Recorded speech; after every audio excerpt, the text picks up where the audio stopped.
Então, pessoal, a gente está aqui mais uma vez com mais uma receita. Como eu falei no último vídeo, hoje é uma surpresa, tem uma participação especial. E hoje é sobremesa e vai ser o último vídeo dessa série de América Latina. Que vai ser da Argentina e hoje a gente vai fazer alfajor, ou em espanhol, alfajor. Vamos pro momento palestrinho. Eu tô suando já, meu Deus. Então o alfajor, ou alfajor, ele tem uma origem bem antiga, de vários séculos, né? Ele tem uma origem árabe, tanto que alfajor, ou alfajor, vem do termo árabe al-hassu, que significa recheado. Era um doce árabe, mas à base de mel, de amêndoas, de outros tipos de castanha, e não tinha doce de leite, como a gente conhece hoje, e era muito consumido pelos povos mouros que habitavam a Península Ibérica, que hoje um dos territórios é a Espanha. E esse tipo de alimento ele era muito consumido nas grandes navegações, no período onde aqui a América Latina foi colonizada, né, pelos espanhóis e pelos portugueses, e era um tipo de alimento que os próprios tripulantes desses navios eles também consumiam. O alfajor, como a gente conhece hoje, ele foi criado em volta de 1869 por um imigrante francês que vivia na Argentina chamado Auguste Chamaz. O cara é muito poliglota, já falei espanhol, tô falando francês, árabe, com certeza tá tudo errado. E outros países além da Argentina também consomem, e a gente também tem uma versão de alfajor que a gente tem nos casamentos, que é o bem casado, que é mais ou menos a mesma ideia, são duas bolachas com doce de leite, só que o bem casado não tem cobertura de chocolate. E tem outras variedades de alfajor, mas aqui nessa receita a gente vai fazer o mais comum, que é o alfajor com as duas bolachas, o doce de leite e com cobertura de chocolate preto. Então acabou o momento palestrinha e deixa eu apresentar hoje a nossa participação especial. Vai entrar dando estrelinha, tá dando Hadouken. E olha como chega! A nossa participação especial é esta mulher maravilhosa, mais conhecida como Duda, e ela que vai guiar a receita de hoje. Então, continua acompanhando aí, aproveita já, se inscreve no canal, curte e compartilha aí pra todo mundo. Vamos pra receita. Oi gente, tudo bem? Então hoje eu que vou fazer a receita. Eu gosto bastante de confeitaria, de assistir programas de competição de confeitaria e doces. Não sou assim tão excelente, mas acredito que a gente vai conseguir fazer uma receita bem boa juntos hoje. Algumas dicas que são importantes para quando a gente vai fazer alimentos que são de confeitaria, tá? É muito importante se ter uma precisão de peso. Claro que eu tenho uma balança culinária bem simples, custa 20, 30 reais, se encontra em qualquer lugar. Já vai ajudar você a medir as gramas dos alimentos tranquilamente, tá? Mas para quem não tiver balança ou não tiver condições de ter uma balança, a gente vai deixar na descrição do vídeo, que seria o equivalente, mais ou menos, em xícaras e colheres. Vamos então aos ingredientes. Oi, Doris. Oi, filha. Doris ajudando. Tudo bem?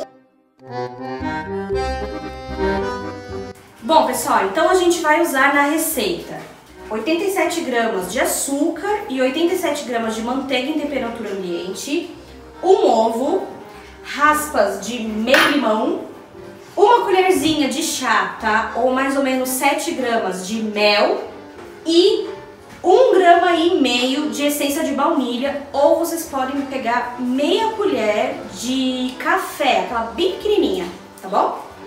250 gramas de trigo, 7 gramas de cacau em pó, mais ou menos 12 gramas e meio de amido de milho, uma pitadinha, vocês podem fazer com a mão mesmo, uma pitadinha de bicarbonato de sódio e meia colher de chá de fermento químico, tá? Aquele branquinho mesmo que a gente usa para fazer bolo. Então, para começar a receita, a gente vai misturar o açúcar e a manteiga em temperatura ambiente. Então, eu vou misturar o açúcar e a manteiga. Aí, nós vamos misturar primeiro com uma espátula ou uma colher que você tiver aí na sua casa. E depois eu vou bater com um fouet. Pra quê? Pra ele incorporar bem o açúcar na manteiga, tá bom? Que só com a colher a gente não consegue fazer isso. Ó, gente, quando a gente mistura a manteiga com o açúcar e bate um pouquinho, ela fica mais clara, tá vendo que ela vai dando mais bronzeadinha? É nesse ponto que a gente quer. Ela fica bem misturada e bem homogênea pra gente poder acrescentar os próximos ingredientes. Agora eu vou acrescentar um ovo. Aí agora a gente mistura até incorporar bem. Quando eu digo incorporar, gente, é misturar até ficar misturado. Meu! Pronto. Agora tá bem lisinho, bem misturadinho.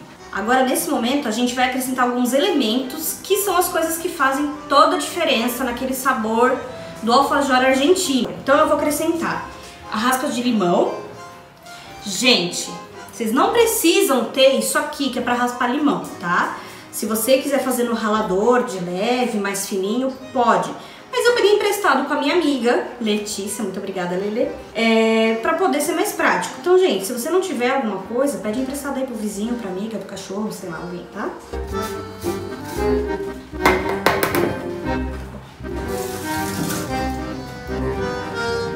Agora eu vou acrescentar o mel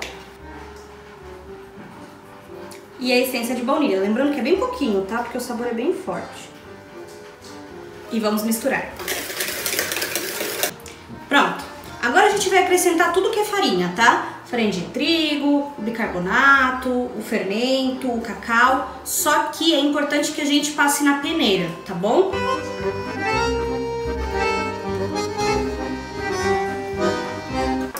Peneira tudo.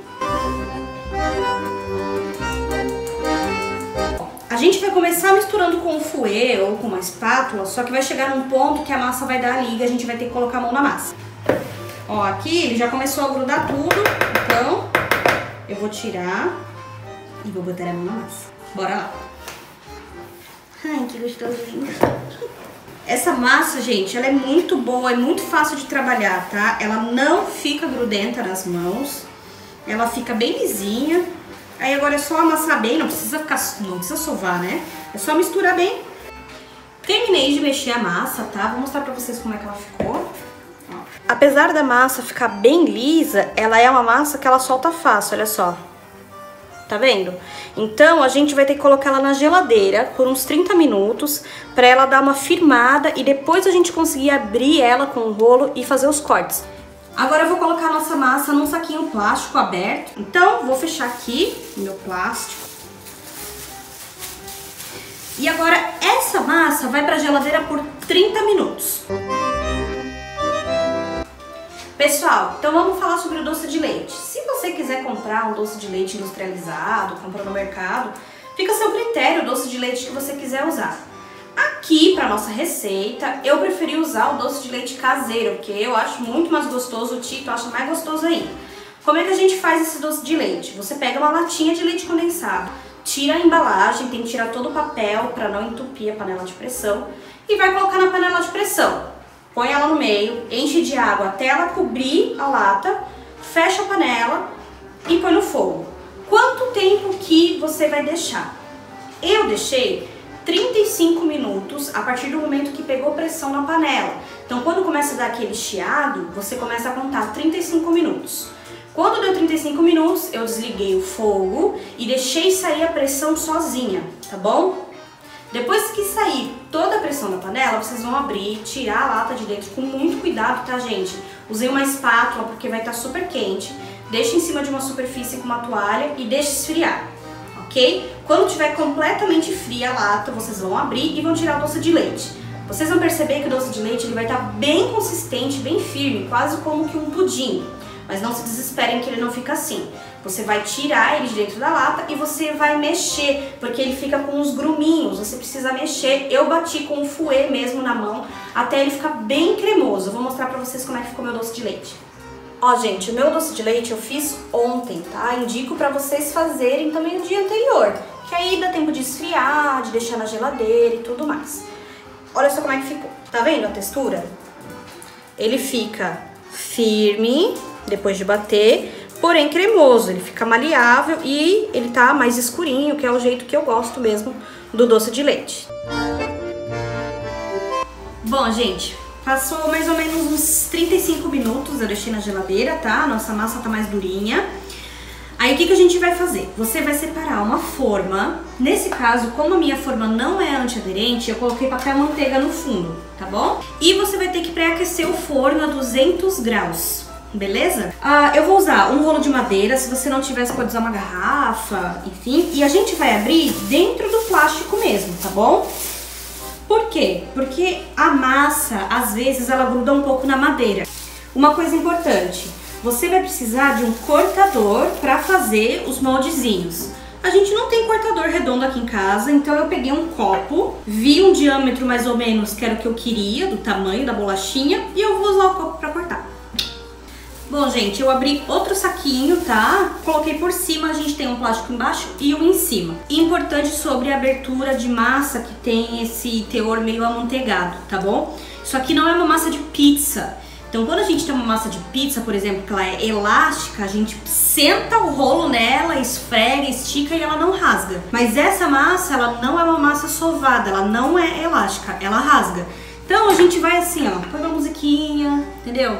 Tira o seu tempo e aí você vai abrindo a massa devagarzinho. Estica para um lado, estica para o outro. Não adianta você ficar indo e voltando com o rolo que ela vai começar a rasgar. Eu vou abrir aqui a massa. E eu vou deixar a espessura de mais ou menos meio centímetro. A gente não quer que a bolacha fique muito grossa e também ela não pode ficar muito fininha, porque senão ela vai ficar extremamente crocante e não vai ter aquela maciez que a gente experimenta dentro do alfajor.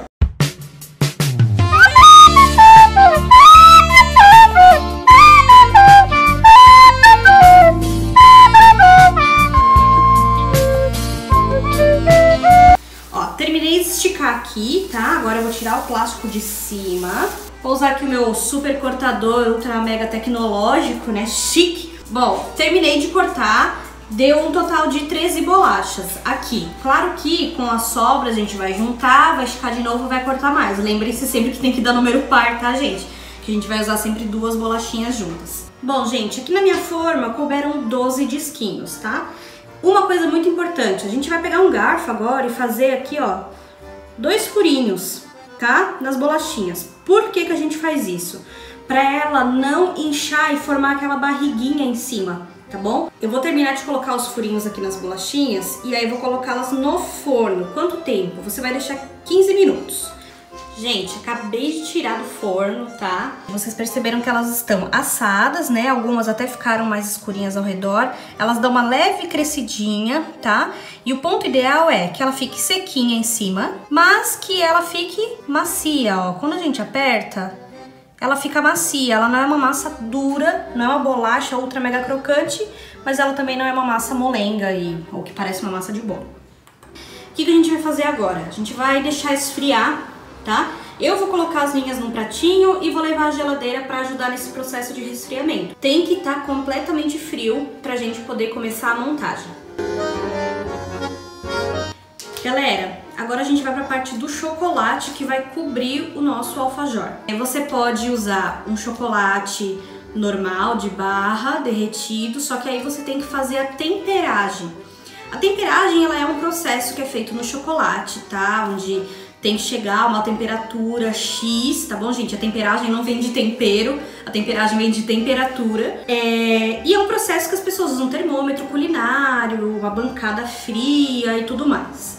Quando eu fiz o teste da receita, eu tentei fazer uma temperagem caseira, tá? Você encontra vários vídeos na internet com dicas de como fazer uma temperagem simples, só que não deu certo. Por que que não deu certo e por que que a temperagem é importante? Se você só derrete o chocolate e passa por cima da bolacha, ele não cristaliza. Isso significa o quê? Você vai tocar no alfajor, ele vai começar a derreter inteiro. Então esse chocolate, ele não cristaliza e não fica firme, não fica aquela casquinha que você consegue comer sem ficar derretendo tudo nos seus dedos, tá bom? E aí, o melhor é você optar pelo chocolate fracionado, ok? Geralmente o chocolate fracionado, ele vem nessas barras grandes aqui, ó. Porque ele é justamente usado para confeitaria, para quem faz bombom, trufa e etc, pão de mel, né? Então assim, esse aqui tem 1 quilo. Eu não vou usar 1 quilo porque eu não tô fazendo aqui uma, né? Vou vender alfajor.